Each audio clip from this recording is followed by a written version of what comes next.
back when I first started this work in 1997, it had been my goal to make a big pile of dollars by using this approach to predict which way the stock market was going to go. Because at the time, I was under the understanding that there were enough retail investors that I could game their emotional direction. Since then, the data has always had a strong component for the dollar in there that's been very predictive of major dollar crashes. And we're getting a culmination of a lot of these things in these recent data sets relative to the dollar, silver, and gold. Let me state that there is a corollary or a postulate that we have within our data sets that the longer something appears in the data sets with consistent growth behind it, or even irregular but persistent growth, the more impact it'll have and the stronger its eventuality to appear, even if the timing is off. Basically, another way of looking at it is, if you're going to get hit by a little tiny bit of future knowledge, you're going to get a little tiny bit of a ping, so to speak. But if it's going to be a big thing that's going to affect lots of people, now we've had that big thing coming at us since 2003 that I kept describing as the dollar death. And at about that point, I got onto radio and I made this connection at that time in early 2000s between 20,000 Dow and $600 silver. And at the time, from that point on, for the next 10 years, I got a huge amount of trouble for making those two statements. But those were the only numbers I had. I didn't have a timing on them, but I knew it would be associated with some stuff that would have happened near the autumnal equinox after that in November. And so we're at that point now where all this stuff is culminating. And here we are getting close to the $20,000 Dow, but we have not achieved the $600 per ounce silver. However, the data sets are suggesting that the temporal link that was noted way back then, almost 20 years ago, is still valid, and that we're going to go through a period of time where silver, in a very short period of time, apparently, and that might be within these next 6 months, where globally there's going to be a huge divergence in silver.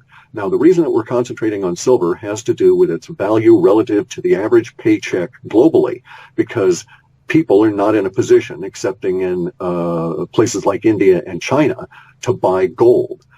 It's easier, cheaper, available to buy silver. And there's also now another component to that. This idea that they're going to confiscate gold is naturally going to force people to think about silver.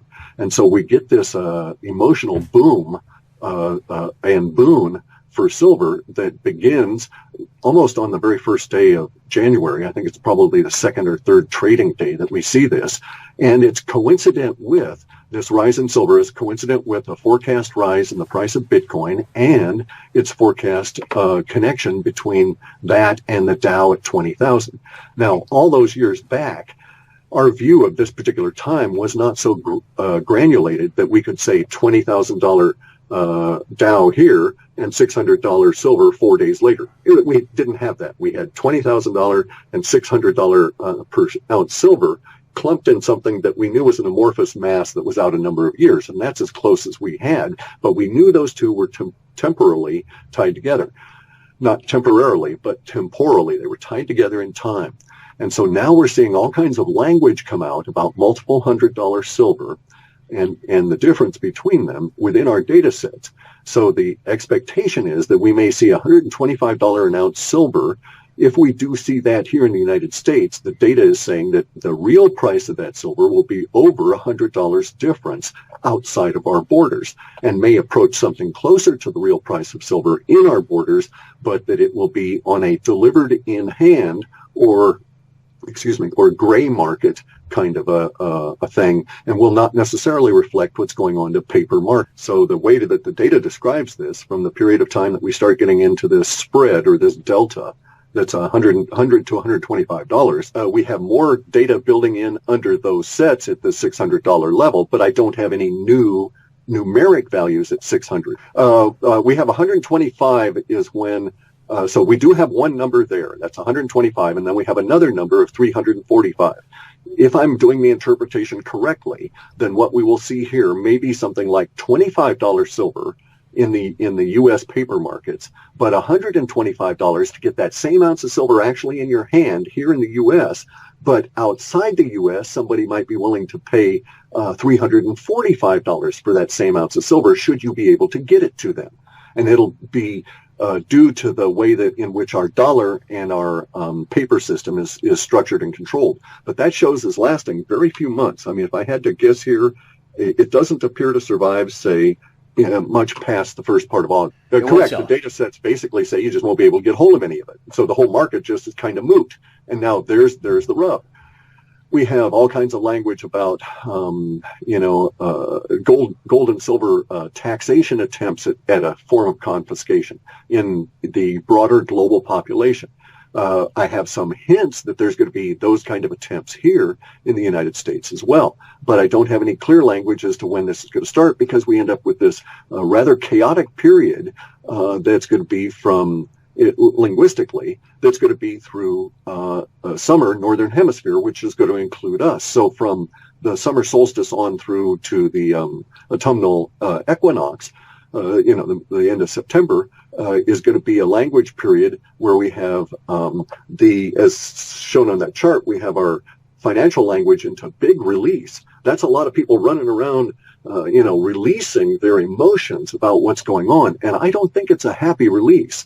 So the expectation is that we could have huge amounts of swings of silver and gold and so on in there and have absolutely no market at all. We still have support building for our previous discussion where gold will equal the Dow. My system has a couple of blind spots built into it. But in that regard, though, there's stuff showing that an ounce of gold is going to be able to buy the Dow, and that will occur sometime after the autumnal equinox or near that period of time. Now, we also have other stuff at that point suggesting that the Dow might well be 125,000 US dollars to purchase it, whatever it is composed of. So, they may change the different companies in there, and there's all different kinds of strange stuff relative to the layout of our economy and what's going on at this deep, dark, what we call woo-woo level. The woo-woo is all of the officially denied, unknown UFOs, strange, spooky stuff humans can't explain that does not come up in the academic paradigm. And I'm suggesting very strongly with this very large report. I mean, we ran a lot of extra pages in this report, even with the ones I had to cut out. But I'm suggesting very strongly that from 2017 onward, that our friend, mutual friend here, Bill Holter, I think his truth bombs are going to start coming on out. And it's not going to be limited to just the economy. And so we're going to get something that we can describe in a loose way as disclosure that woo-woo is moving into a more dominant consciousness or awareness in our consciousness period from this point onward. This won't be like what happened in the 1930s, okay? Let's take as our basic model what happened in my area, Olympia, in the 1930s. There were 19 banks when we went into the Depression in 1929, and there was one when we came out. So 18 of those banks and credit unions and savings and loans failed in that period of time from 1929, and let's just call it 1942 to say we were nominally out of the Depression here. All right. During that period of time, they failed. We don't have that situation now. We don't have a situation where we have 18 independent banks that were loosely connected to a centralized banking structure. Now we have an octopus, a giant banking system that feeds off of a central heart and a central brain. So big banks will fail and they'll take out all the regionals. Now, what our data showed about, I want to say maybe 5 or 6 months back, maybe it was longer than that. I just don't remember because I write these things, and I just can't remember. I'd go crazy. But sometime back, the data sets were talking about how the failure would occur, and that it would start at the mid-tier, at the regionals, that they would go first. That banks that had, several hundred branches were maybe across a couple of states, they would be the ones that would be bled dry first, and the chaos would start with them, ATM closures and all of this sort of thing. They're going to try and maintain the big five as long as they can. As I say, the dinosaur just doesn't know it's dead because the last of the blood's still being pumped up its neck. We've had the credit freeze in the data for couple of years at least, maybe longer than that. It was in very long-term data. Now we're getting into the details as we move closer to the event. That's basically how our system works. For some reason, well, no, it sort of makes sense in a way. Humans are psychic about, some humans are psychic about events in a long-term way, and we get hints about stuff that might happen 3 and 4 and 5 and 10 years out. The closer we get to it, apparently more and more humans are on the same wavelength, and they start picking it up, and we get greater number of leaks. Therefore, we get a little bit more detail. That's like our short short-term data. And as we get real close to it, lots of people can sense it. And so they start triggering their psychic impressions, and those come out, and so we get a little bit more details. So that's sort of the mechanism by which it goes. So we've had credit freeze for a long time, and fundamentally one of the major side effects that you and I will experience is what we call the just-in-time failure, the just-in-time supply system. You have to think of 1940s, end of the war. Peter Drucker goes to Japan. He creates in Japan, because they were just destroyed, he helps MacArthur rebuild the country, and they decide on a model called the just-in-time supply system. And that's where the carriers, the truckers, basically are your warehouses. You just don't build warehouses anymore. You sell off all the property and you devote the money to a different system. That's where we're at now. The Western world adopted this model over the 50s, and it's now going to fail. It depends on ever-increasing cheaper energy, ever-increasing cheaper credit. Neither of those is true anymore.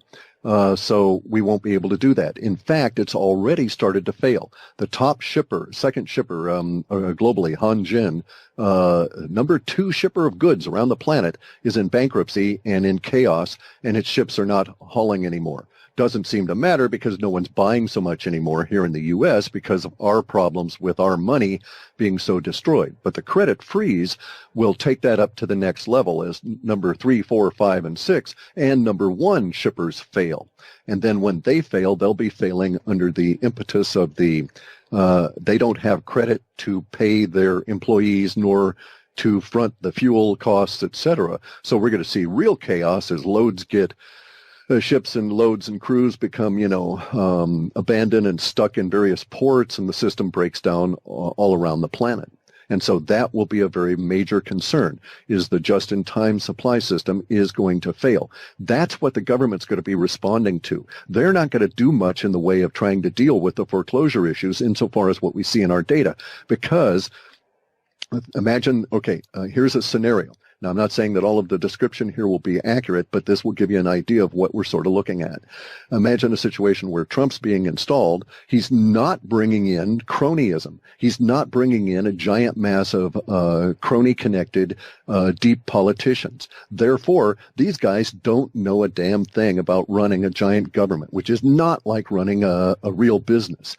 And so there's going to be a period of adjustment that will probably last 18 months or longer, because the deep state is going to be obstructing and fighting these guys every step of the way. And then when they're taking a break from the fight, the deep state's going to be trying to pull the rug out from underneath them, just standing there. It's going to be very vicious at that level.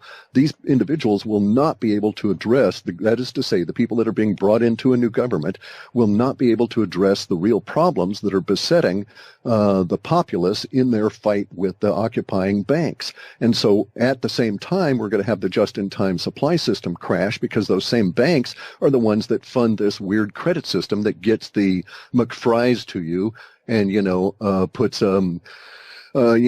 potatoes on the table and that kind of thing, right? So there's going to be people that are at the top that will certainly be freaking out about everything that's going on and trying to do everything they can. But I don't really necessarily, and they are what we sort of think of when we use that word government. But government's got a huge connotation. It's everything from the El Presidente all the way down to the FEMA guy that's either going to give you a bottle of water or throw you into a camp. And so what are we actually talking about? They're desperate to do that because the banksters don't want to admit let me stop and say humans are really funny. We always bring on ourselves, because of the nature of universe, that challenge that we need to face. And so here the bankers are trying desperately to destroy cash. And if you think, if you have all of these people out on the internet that are offering ideas as to why this is the case, that they need more control, et cetera, et cetera, et cetera. And if you only have digital things, they can control you down to your nads and, pull you on the short hairs by threatening to do away with your bank account. And none of that is true, or it's all true, but none of it is meaningful. The bankers are trying to destroy cash as their part of the system because they're vulnerable to it. They're hugely vulnerable to it because there's only a little tiny bit of real money these days and a huge amount of derivatives on that real money that actually exists. And so The problems that they have are cash-based, but not the way we think. We're going to have a cash crisis, and it's because there is not going to be enough money, actual currency, circulating through the real economy to support their paper games anymore. They were trying to get us all to shift into their virtual sim world and play with their sim money 100% of the time and get away from the cash that really is the underpinning. If you look at this thing called base money supply, you see how vulnerable we are. We have a population that's hugely inflated. It's twice the size as it was in 1947. We have a debt structure that's perhaps 100 times inflated over what it was in 1947, but we only have 2% more actual circulating money going on in society, and that's where economy actually exists. And what they were hoping to do was to speed up circulation by making it all digital. And they've got us all into a digital world, but they're still dependent on that base money, and it's got them got them by the short hairs. And so we're going to run into a big crunch here, a big credit freeze at the same time that we find we're cash strapped.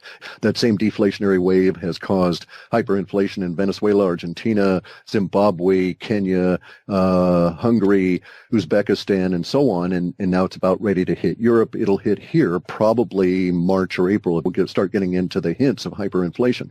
Right now, how often do you actually touch anything close to money in your daily life? I mean, you as an individual. Mostly the people that are, say, even in my age group, they're dealing with the plastic cards. And as the system locks up, you know, if your plastic card doesn't work, how are you going to pay for something at Safeway or Starbucks or someplace or buy gas or whatever? For a while, there will still be stuff in the supply system. So we live right now without warehouses. So if we were to look at ourselves as a social body, we don't have big giant fat repositories lying around. We're existing on the fat that's being pumped around in our blood, and it's going to dry up. Our blood's going to get leaner, and so at that point, we don't have those extra reserves, and you're going to run into this situation. It's hit all of the countries as the dollar has died.